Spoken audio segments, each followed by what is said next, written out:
We are so excited about our guest this week, but first, just remembering what we did last week when we were celebrating the very opening day of our theatrical run for Someone Like You. And I had my very favorite guest, my husband, Donald, with me on the podcast. And we talked about that moment when we knew it was swing or just never swing the bat at all. And we had that half second that, the baseball's coming towards you and you got to decide whether you're going to swing or not. And we did. And we said, hey, whether we have to sell everything, we're going to have to make this movie. It's what we knew God was calling us to do.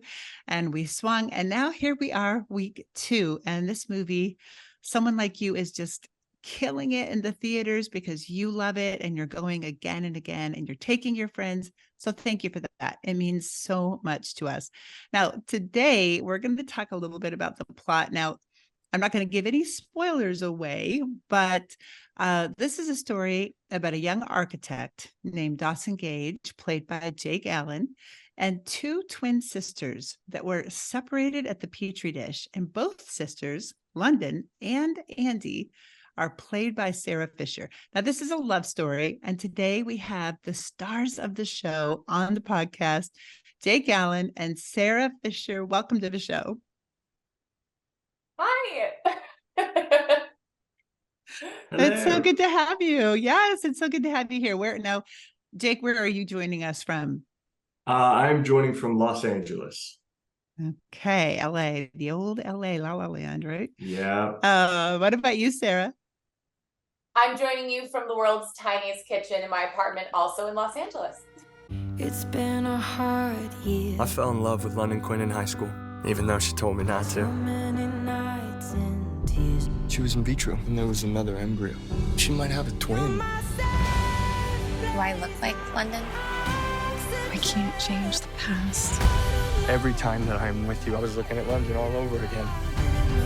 She always wanted me to find someone like you. Karen Kingsbury's Someone Like You, now playing in theaters. For tickets, visit someonelikeyou.movie. Well, I thought we might start by kind of just going back to the beginning. This is week 2 with the movie in the theaters, and people are loving it. Like, it's just so exciting. Jake, when did you know there was going to be something special about this movie? The second that you texted me that you were going to make it all on your own and that Tyler was going to direct it, your son. And you just knew. It was kind of as simple as that. You always write good stories. All your books are amazing. All your characters are amazing and have such great depth and layers, but are so exciting for audiences or readers, or both, I guess. But knowing that you were going to bear the responsibility of really making this whole movie on your own, I just knew as hard as it would be, that's exactly what would make it so special. Well, thank you for believing in us and believing in what we were doing, what I was doing. What did you think, Jake, when you first read the script? I thought I was very scared because of what happens very early on in the script. That type of trauma or incident. Again, I don't want to give any spoilers away too much, but for something like that to strike a character on, I don't know, page 20, and then I remember flipping ahead to see that the script was into the hundreds, and I was like, oh gosh. So he then deals with this for the next 80 pages. I'm so afraid, but that's what every actor dreams of as well, is the challenge. So I think that was one of the first things that really caught me. Yeah, I love that. Sarah, you got a first look at the script too. So what did you think? When did you first, I'd love to know your thoughts on the script. When I first read the script, what I was so excited about was, it's such an incredible thing to have one character that you're so excited to play and you feel connected with, let alone 2. So when I got to see that Andy and London were both just such beautiful, in-depth, strong women, it was really exciting for me right from the start. I was just so excited to dive into both of them. And the interesting thing is I've got a lot of different, just like we all do, I've got a lot of different sides to my personality. And there were so many parts of me that really understood both of them in very different ways. And I loved the story so much. It was so captivating. The characters were so well thought out, and the relationships were so beautiful. And I loved the beginning of Andy and Dawson's relationship and how that slowly, the arc, and how that, becomes this really beautiful connection between two people. But it started in this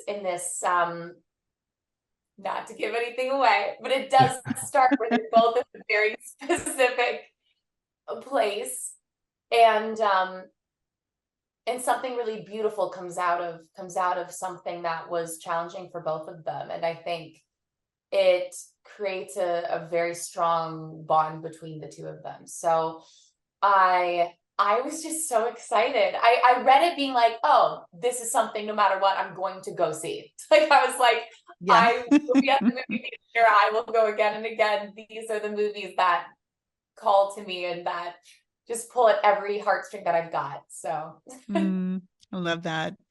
And when did you know it was going to be something special, like something different? Did you, obviously we know that the video trailer went viral right out the gate. I mean, millions and millions of people were watching it. But was it that moment, or was it something on set where you said to yourself, this is going to be different? There were so many moments. To be honest, my first moment was my callback with you guys. It was Jake, yourself, Tyler, and I, and right from that moment, it was such a magical experience. The second I got to meet you all, Jake and I had our scenes that we worked on together, and right from that moment, I just felt such a strong connection with all of you. And it was just one of those things where I get very excited about, I love what I do. I get very excited about opportunities, but when you also really connect with the people you'd be working with, and you really feel very quick, strong love and connection, and you're all so beyond brilliant, that already pulled me in a really big way. And the set was magical. There were I feel like there were a lot of those moments where you get hit with, oh, this is a real thing, like we're making a real thing and it's special. And I felt that every single day on set, every single day. I remember, well, and for the trailer, Karen knows, Jake, I need to be sending these over to you. I sent pictures of me bawling, like beyond just ugly cry bawling, and pictures of goosebumps. Like I watched it. She sent that. I watched it, I cried every single time. Like I couldn't. It was just it's all been absolute magic, and it's our job to create that on set and in front of camera. But when you've got that magic behind the camera as well, that's what I think really translates on screen. I love the moment where I was at dinner with my family and I got a text and it was just your arm. That's it. Just your arm. with goosebumps. I looked at it, I'm like, what? I thought maybe you broke your arm or what? I was like, look closer, and there's all these goosebumps all over your arm. And I said, okay, this is a good thing. She loves the trailer. I'm so happy. So that's so good. And then the tear, here's me with tears streaming down my face. And I think I called you. I was like stepped away and said, I've got to call her. Yeah. That's too good. We had to share that moment real time. It was good. We did. It was beautiful. So you talked a little bit, Sarah, you talked a little bit about how you are find yourself connected to each one, both to London and also to Andy. But Jake, how did you connect to Dawson? How are you like him? Oh man. Well, I think Dawson's a great guy, so I'll take that as a compliment, I guess. But yes. How am I like him? I think he has a wonderful dedication to finishing anything that he starts, so that he puts his mind to it. And that can be a little bit, it turns out to be, somewhat of a double-edged sword for him at times, which I think it can be for me as well, when you have that kind of blind marching ahead attitude.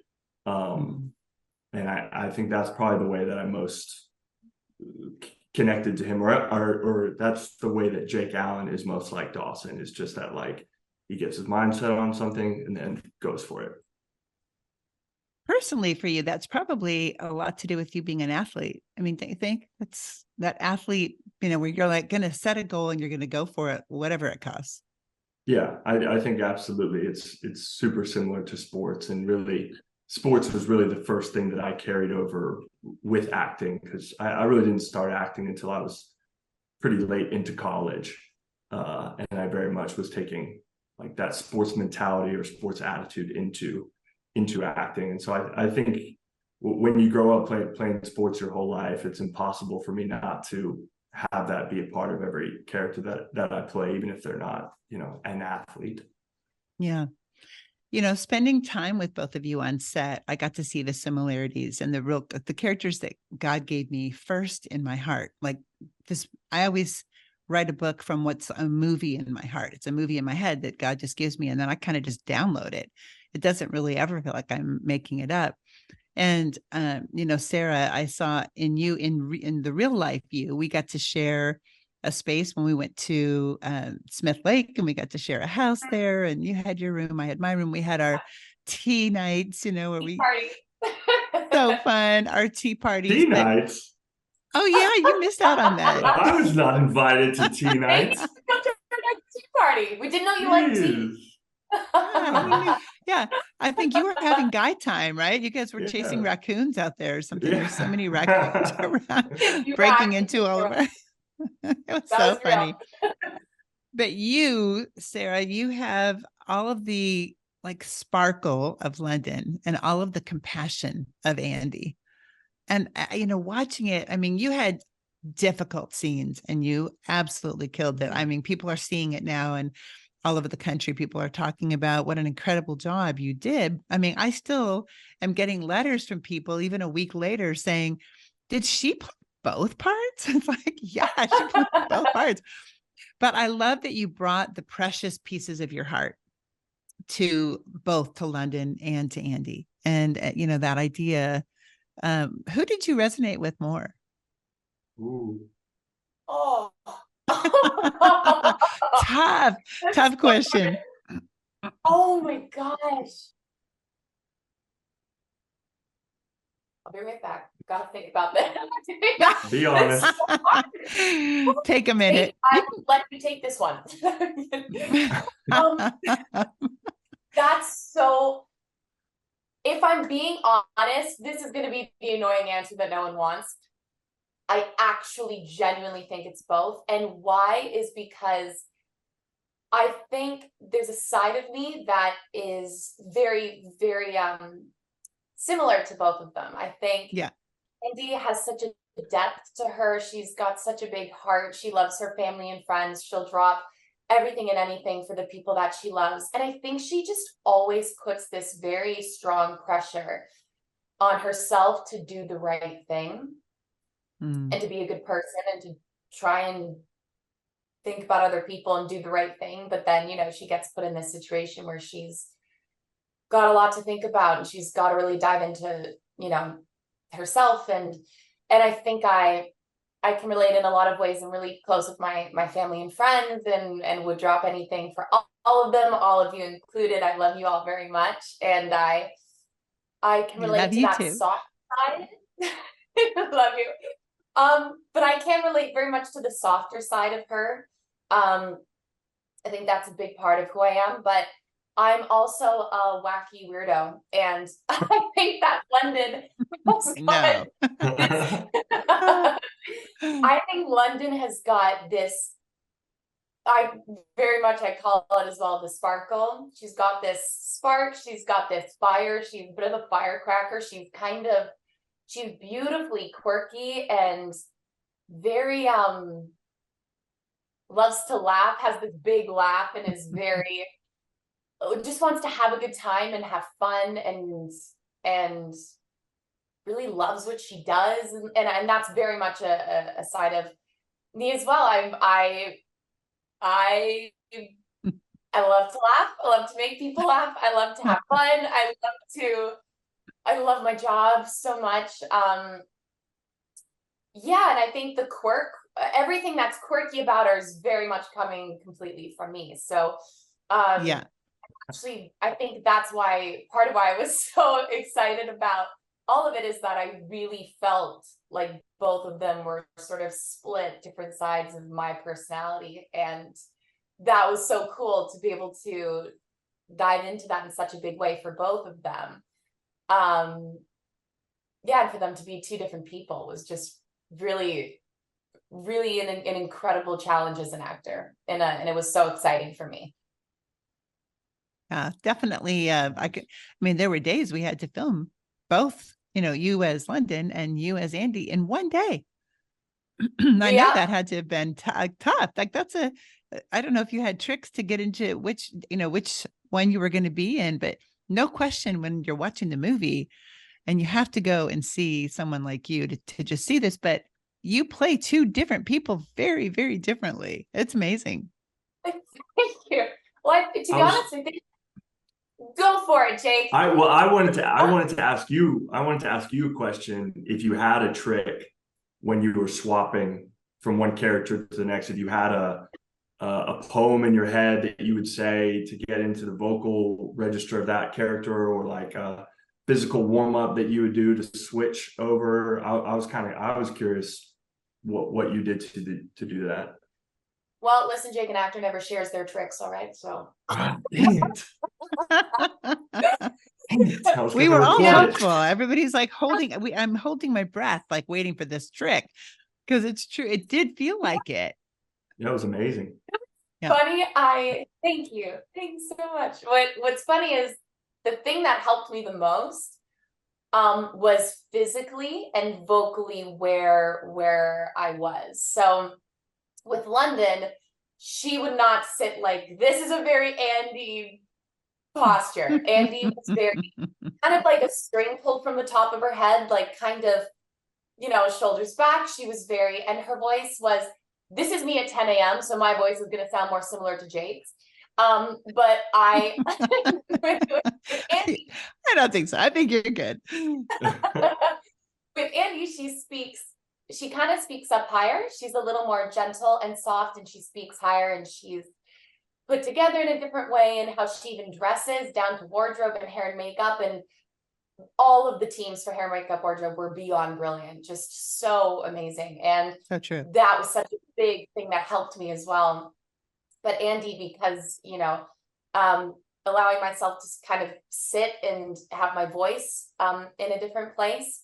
And if this was London, I mean, she'd be all up, she'd have her feet up on the table like that. Like she wouldn't, and her voice is kind of low and kind of groggy and kind of not or laid back. I mean, you're right. You did do all that. It's so true. That's great. Now Jake knows. So now Jake can play two different characters, in our next movie.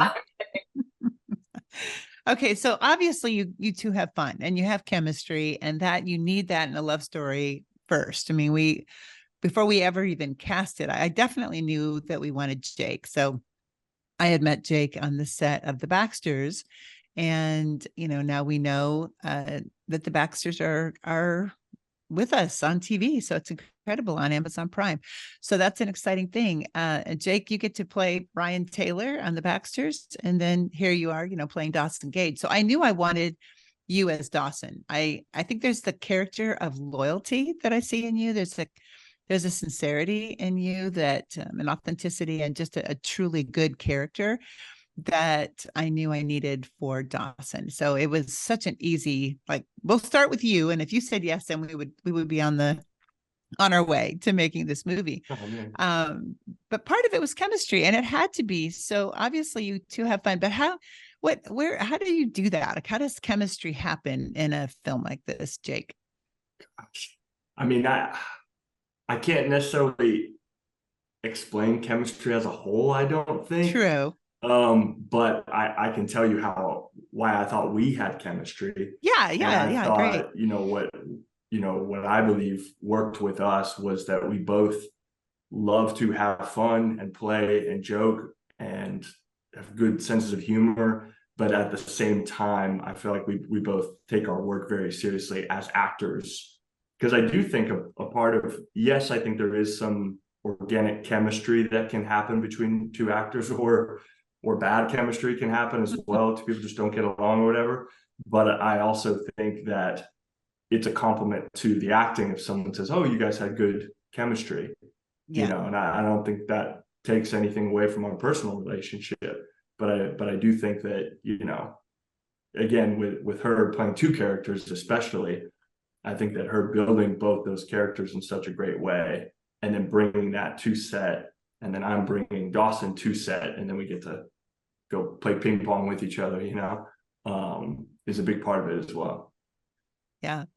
Yeah. I remember a moment where it was the accident scene, and I can say that without giving too much away because of the trailer, right? The trailer shows that. So there's a night, it's a night shoot. We're going to be up all night, and it's freezing cold. I don't know. We were filming this in the fall. It shouldn't have been that cold, but it was so cold. And, Sarah, you were stretched out on the road where you were, and we won't say exactly what happened or what happens next, but it's kind of in the trailer. And we were not rolling cameras. No, yeah. And we're not rolling. This is an off moment. It's freezing cold. And Jake was over there, and he like gave you a jacket or something. He like was concerned that you were cold. And I thought, the friendship that you developed, it was really beautiful in that you kind of learned to look out for each other, which you have to do. Like you're making sure that your performance and her performance, or his performance and your performance, either way, was the best it could be by caring about the person genuinely. And I appreciated that. I know Tyler Russell, our director, appreciated that as well. How much there was no arrogance. There was just a genuine kindness toward each other. And did you feel that too, Sarah? Oh yeah, 100%. Honestly, right from the callback, I was very like, oh, this will be really fun.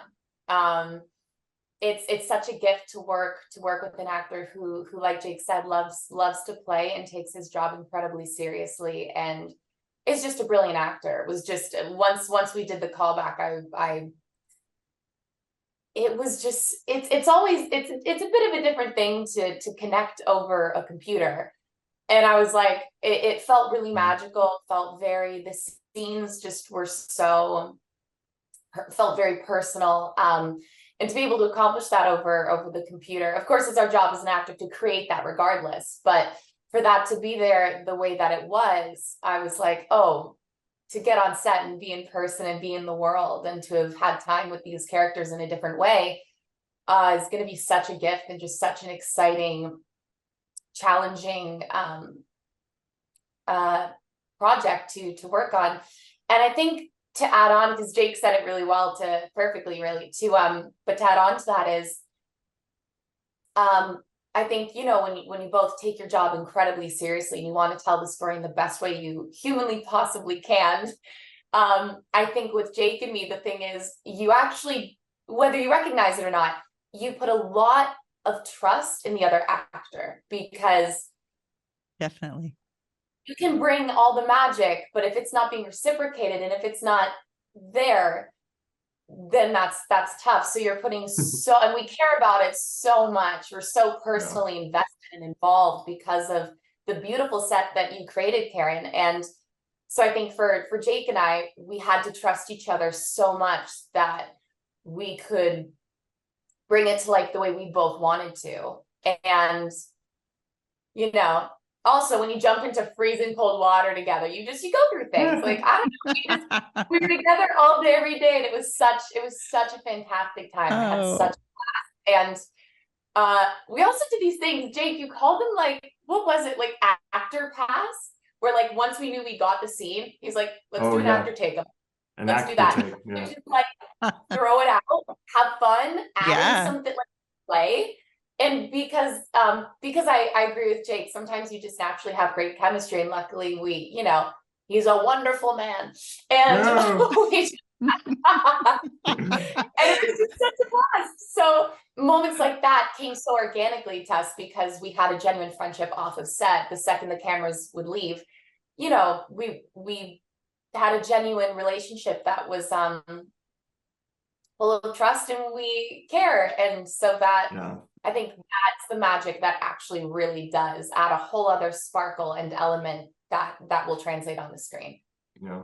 And didn't you feel like day one wasn't day one?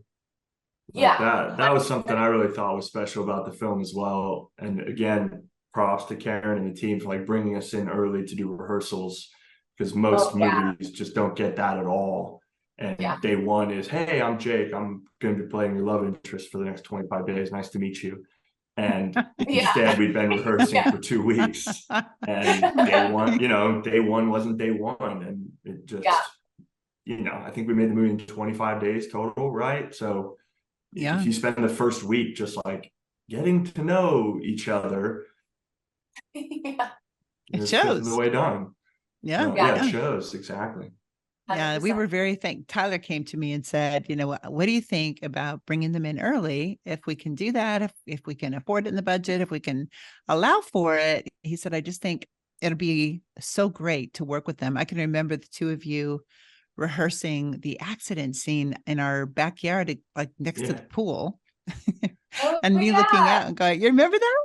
And like, it was everything from positions to what would be natural when he would kind of run up to you. And I wasn't out there, but Tyler was overseeing all that. But I thought, this is the kind of thing you'll remember. It should be fun. Making a movie should be fun. And there should be that time rather than just, hi, nice to meet you. And you got 5 minutes till we roll cameras. That would have been harder. So I was really glad that Tyler thought of it. I wouldn't have thought of it, but yeah, it was his idea. And it was fun to see you all, the three of you, kind of working together, and lots of laughter. Anytime you have laughter, you're going to have friendship, and friendship is going to be chemistry. So you both had that, and all of us are, I just don't get tired of watching it. I can watch it again and again. Like, it's so, when we finally are in a dark room and the movie goes on, and whether it's a screening or whether it's been, in the last, at our red carpet premiere in March, or now, in the actual theater and watching people's reaction, I just enjoy it. I still cry and I still laugh. So thank you for that. The two of you, truly, the performances, I don't know what kind of award they're going to have to give you, but if you're not holding an Academy Award or something, because it's truly, they were so good.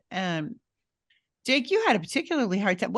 Just having, like you said, having to know that on page 20 of the script, you're losing somebody that you love so much. And that's a little bit of a spoiler, but also kind of in the trailer as well. So I don't know, what was a scene you'll remember that was kind of a difficult scene that you're proud of? I could say that about every one of your scenes, but what was a hard scene for you, a difficult scene for you to do? I would say, we did the entire kind of accident sequence night all in one day, all the same day, which was actually very helpful, but also just rigorous and tiring. To go back to sports, it felt like a 4-quarter game that went into overtime and had to give everything just to finish it. So that day was hard for sure.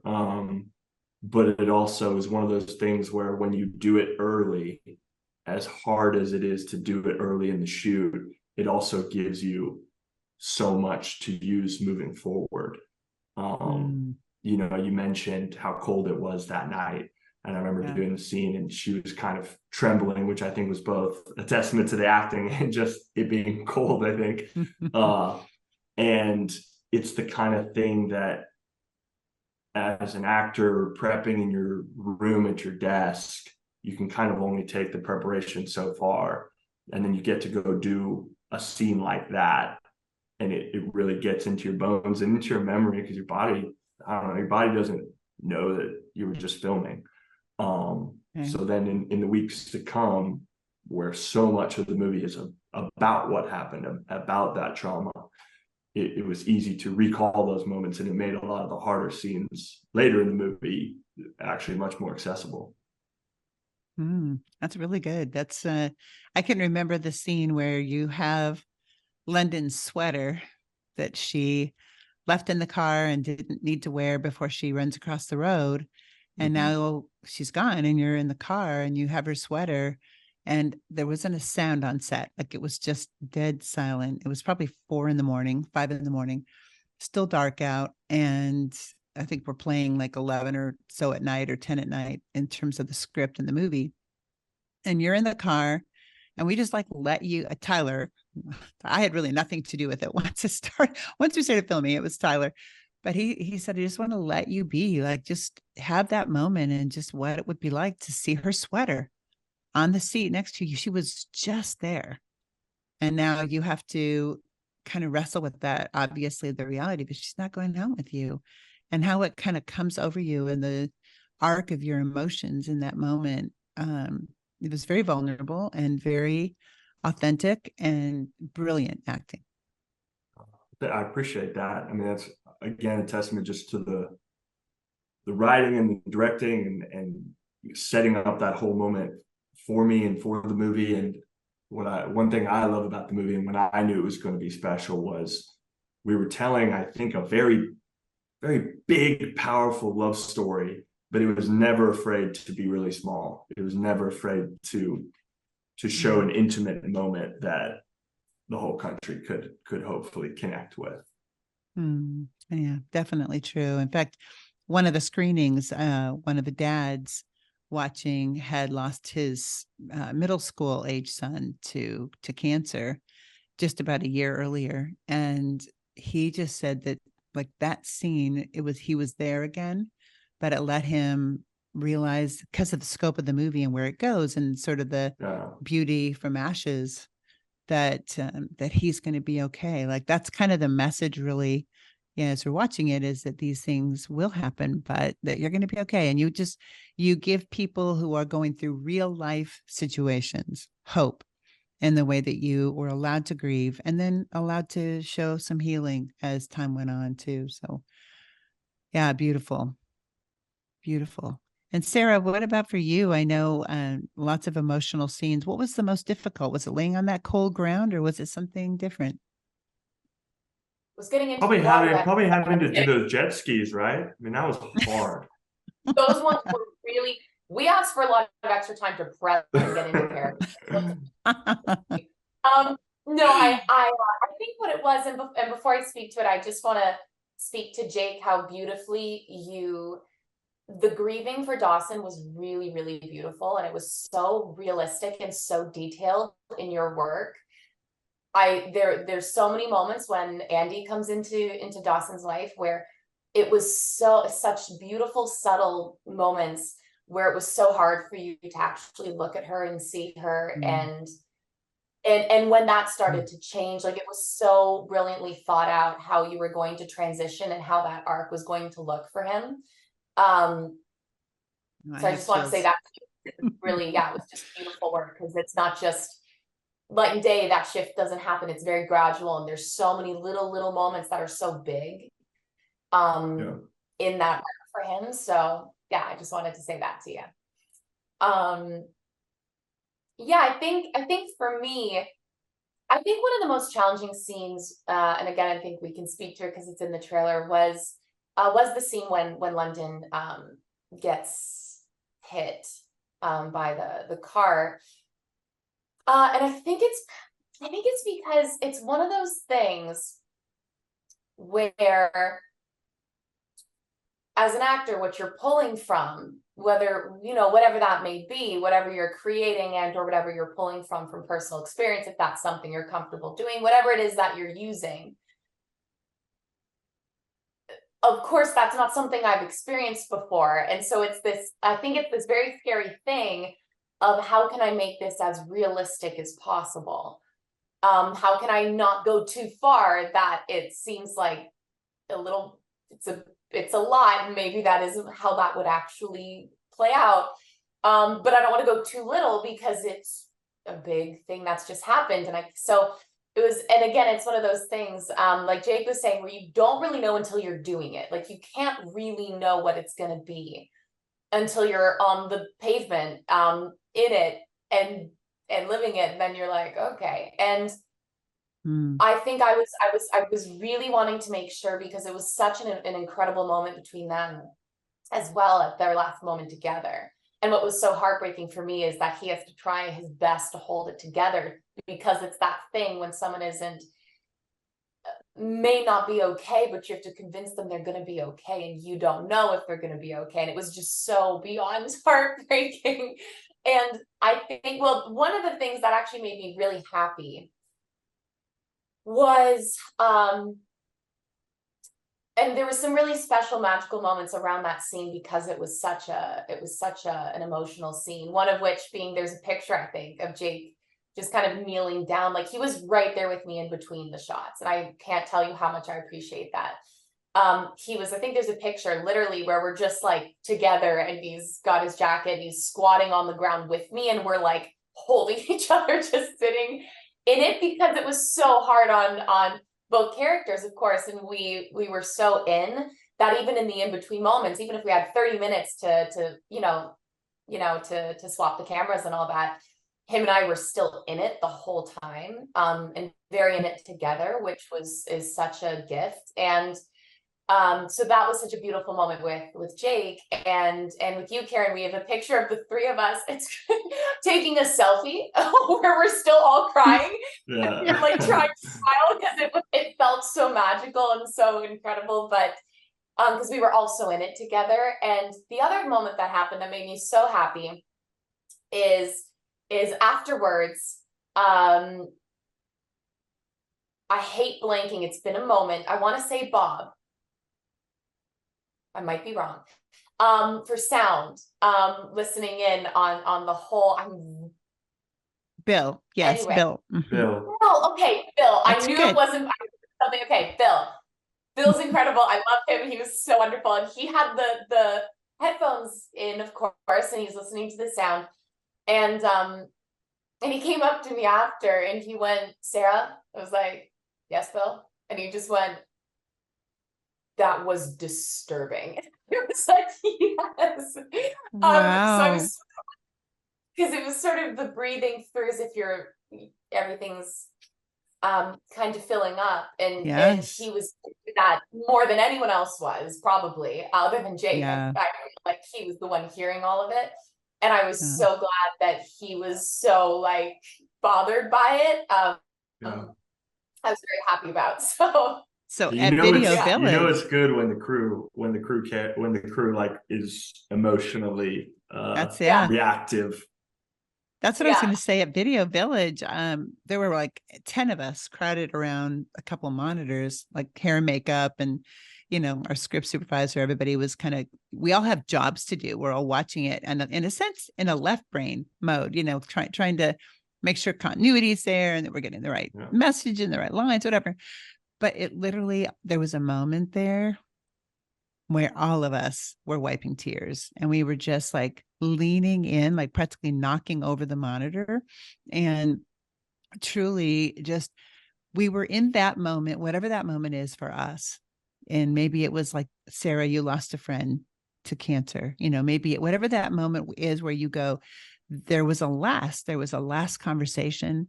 There was a last moment, a last chance to say what you want to say. And I think as people are watching the movie, what I'm hearing is that people are connecting to that moment, and it's allowing them maybe to grieve in a way they hadn't never grieved before, or to appreciate a moment that they had because they had it, and not knowing at the moment that it was the last. Like Dawson is telling himself, it's going to be okay. It's going to be okay. But it's a last. And somehow, as people watch this movie, and as they do see the beauty from ashes and the hope from sadness and tragedy, that they're able to find that beautiful moment in their story and really cherish it. So it's a beautiful truth from that scene. Yeah, I'm thankful. Okay, I have another question for you before we talk about what I hope that people are taking away from this beautiful movie from someone like you. And that is, what have you been working on? Jake, what have you been working on since we wrapped? And what are you doing now? Well, I actually, after we shot in Franklin and Nashville, shout out. Yes, yes. I ended up staying around and doing another film just outside of Nashville called The Ride, a rodeo movie that you know about, that I wrote and Yes, directed. yes. Great movie. Everyone's got to see it. Tell us about it. Tell us when we can Thank see you. it. Yeah, it is out in theaters and on demand, middle of May, and it's good family crime, good old family crime drama. As they are. Yeah, takes place in small town Texas about a family built on 3 generations of bull riders. It's brilliant. And you wrote it. I did, yeah, I wrote it Star in it. 6 years ago now with my best friend, who you know as well, Josh Plassey, and Yes. he moved to Nashville, and honestly, you speak about the bigger elements of the world, and you know that movie was going through some struggles in its development. It got hit with its own tragedy, and we thought we were going to lose it. And just as that movie was kind of at a low point in terms of its development, someone like you came to me, and Nashville came to me, and went and made this movie with you, and just concentrated on that. And that brought me to Nashville, and I ended up meeting certain people in Nashville that then ended up, you know, helping me make this other passion project of mine, Ride, in Nashville. And so I just like lived there for a year and a half making these two amazing movies. And so I thank you, and I thank God for making that happen for me. Yeah, it was really spectacular. And, I must say, I am so thankful that we got you on the front end of what I think is going to be a incredibly successful career for both you, for Sarah as well. But you have this, like, you write, and I know Sarah does too. It's like fun to be working with people who are so talented. You direct, you write, you act, you get story. You have such a deep heart. And I know, obviously, that people have been saying, oh, we have a new heartthrob, a new leading man, whatever.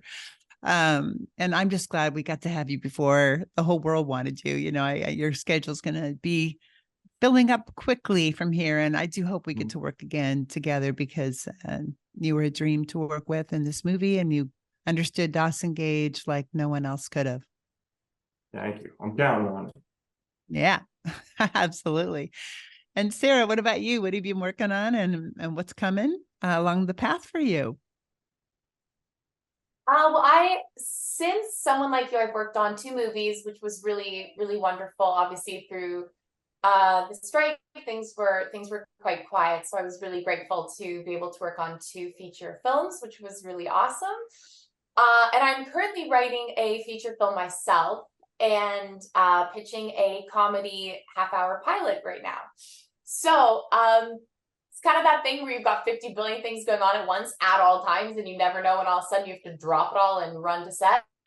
But I will run to set again and again and again, especially if it's one of yours. With all of you, I would just like to film it all over again. I know. I know. Yeah.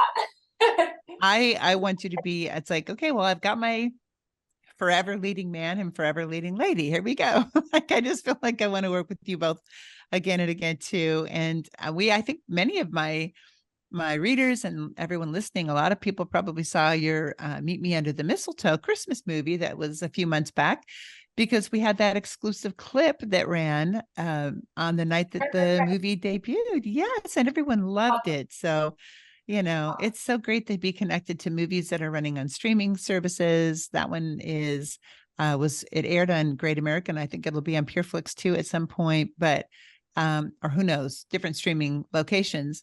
But how great to be able to work on, the diversity of being a bull rider, or being a young architect, or being, a girl who's, in a movie like Meet Me Under the Mistletoe, where you get to play a fun, sweet Christmas romance, and then laying on the ground like you were after the accident scene for Someone Like You. That's all the diversity. different. an actor could, that an actor could ever want to have. What do you think? I'll start with you, Jake. What do you hope people take away from our movie, Someone Like You? What do you hope people take away? It's never too late. You're never too far down. Keep getting back up. So much beauty can come after a tragic moment. And quite frankly, a lot of times you do have to go through some really tough times, not so much to get those beautiful moments, but to be able to really recognize and embrace them. Mm-hmm. Love that. How about you, Sarah? Very well said. Yeah, very well said. Very well said. Yeah, that's good. Big from the heart. Which was right from the heart. I feel like the beauty from tragedy is something definitely pretty major in this. That family, loved ones, someone you love, like those are that, you know, those relationships will get you through those hard times, and that there's so much beauty on the other side of something really challenging and something really hard, whether it be a loss, whatever the thing is, that there's so much beauty that can come out of it and can come from it. I think also like the family you choose, like the family, like just being like, you know, whether it be your immediate family, whether it be friends or the circle that you create, whether it be your partner, just that family can have so many different meanings, and it really is just who you, like, I think of all of you as family, and that's just a really beautiful, it's a really beautiful thing. So yeah. I love it. I love it. For me, I felt like that. I resonated with both those things. Watching the movie was just, it is that full circle because of this story that God put in my heart like a movie, and now it is a movie, and it's really the movie that I wanted to make. Like I have no regrets and only gratitude for each of you, for the entire cast and crew, for Tyler, his directing, for God allowing everything to happen. Yes, right. All of it. I'm just so thankful. I love the line. Yeah. You go ahead. Sorry. I keep interrupting. You go ahead. No, I love it. Go ahead. I was just curious, you know, what made you choose Someone Like You to make that book into your first movie? Yeah, it's such a good question. For me, writing, I was writing about 2 books a year at that point. And always it's like this visual. So I have others that I want to make, and some I knew would be more difficult, like a higher budget. You'd have to go to a different country, that kind of thing, and involve the military, whatever. And I didn't have that budget. But when I finished writing Someone Like You, the depth of the story and embryo adoption, like I'd say still at least 80-90% of the people have never even thought about such a thing as embryo adoption. So there was this beautiful love story, the cinematography potential of the jet skis, you know, the idea of being on a lake, a glass house, all these elements that I thought would be good in a theater. They're not just a streaming service level, but they're really big screen type scenes. But most of all, honestly, there's only been a few times in my life where I've actually heard the voice of God, in like almost like I have to look around like, wait, what? Who just said that? And when I wrote the last sentence of Someone Like You, that was one of those moments where I could hear God say, this is going to be your first movie. This is it. This is going to be the movie. And I never wavered from that. That was 2020 when the book came out. And I was sitting on a beach on a family vacation in June of 22. And that thought just came back to me again. And I thought, well, then what am I doing? And I pulled up a final draft, like blank page, and I just started writing the script as fast as I could. It was pouring out. I knew I would need Tyler because he's so brilliant at screenwriting. So I said, look, I'm doing this with or without you, but please, will you please help me, because I'm going to need it. And he took a couple of days to pray about it, but then he said, I think he felt, you know, that feeling of, am I ready? Because he's, you know, young, like both of you. And it was his first, you know, his directorial debut for a theatrical feature. But yeah, after a few days, he was like, I'm in. And then we were off to the races. I imagine for Tyler, it's a lot of pressure with all the success that you've already had, you know, and then for him to take that ownership. There can only be one director, you know, even if it's, you know, a KK story, it's like, there can only be that one person calling action and cut, you know. So props to him for taking his moment, but for stepping up, because he did, you know, amazing job. He was so incredible. He would message us every single day on just the magic on set and how great the experience was, and he was a real gift to have on set, as were you, Karen, of course. Just the energy that you would bring, and we'd all just be crying together, and it was just such a beautiful time, and all of your brilliance and heart that you poured into this script, and then Tyler's ability to be able to take that on and continue that energy onto the set and into, you know, into the work was just all really incredible. It's really beautiful. Wow. Can I share, you mentioned like literally hearing the voice of God. Can I share a story from set that I literally have forgotten until this moment? Yes, what? please. Okay. Yeah. Week two of filming, we were shooting a scene in the coffee shop, and it was one of Dawson's, or at least it was one of my first scenes after the tragedy had happened, and you know, he's dealing with this grief. And I felt like I was falling short by trying too hard. I felt like I was pushing it, and I wasn't feeling good about my performance. And it was kind of a, you know, as sets get, a lot of people in one place in this coffee shop. And I stepped outside for a moment. I'm sitting there listening to my little music, trying to figure out, you know, what I'm going to do if you fire me. And a lady walks by. There's like 40 crew and cast members outside, at least. And for whatever reason, this lady walked by and stopped directly by me with my headphones in, which, you know, is like the automatic, like, don't talk to me. Yeah, don't. And she taps me on the shoulder and says, "What are you doing?" And I was like, "Oh, we're making a movie. It's called Someone Like You." So, you know, kind of, and I'll admit I was kind of doing the bare minimum to like be nice and stuff, while also like not inviting a huge conversation in between takes.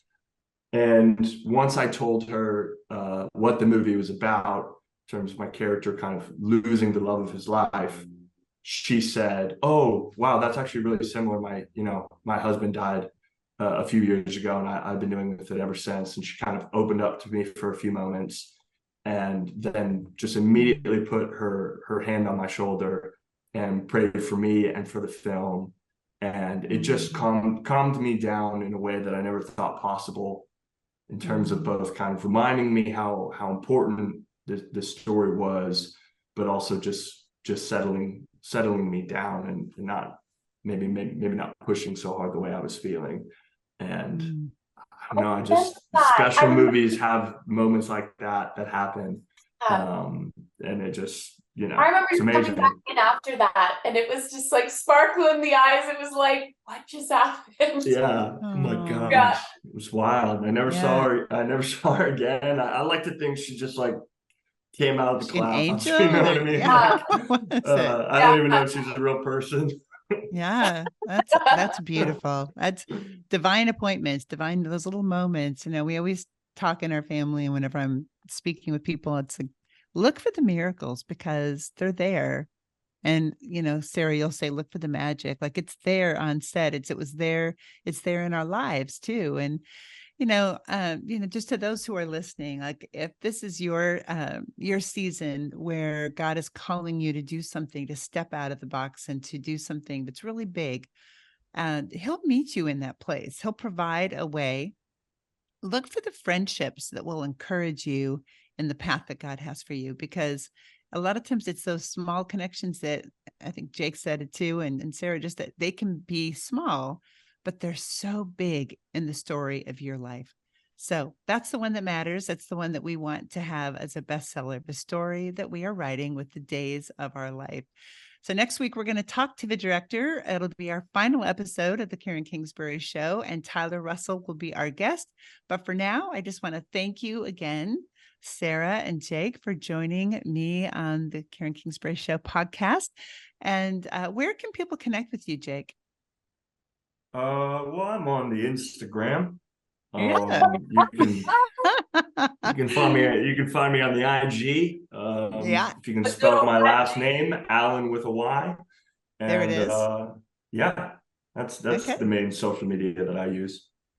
They can find out about your movies and whatnot there, and know where to watch them. And how about you, Sarah? I'm also on the good old IG. Sarah with an H. So Sarah with an H. And Sarah Fisher. That's my name. Oh, and Fisher's Fish. ER. That was C.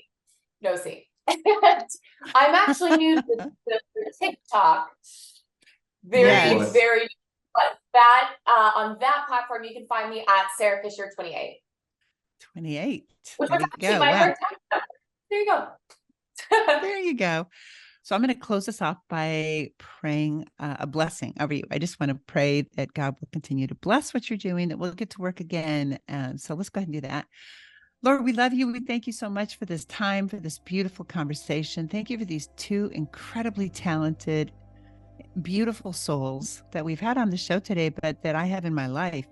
And I'm so thankful for them, Lord. I pray that you be with Jake and that you will anoint the things that you've given him to write and to act in and to direct. Father, I pray you bless him and his family in a mighty way. And for Sarah, Lord, I pray that you continue to open doors wide and show her where you would have her go. And thank you for her incredible gift. We are just so blessed to know these two. Thank you for this beautiful conversation. When people who are listening, if there's something they're going through that's difficult, I pray that because of what they've heard today, they would learn to look for the beauty, to look for the light at the end of the tunnel, and to know that it is going to be okay. We thank you for that. In Jesus' name, amen.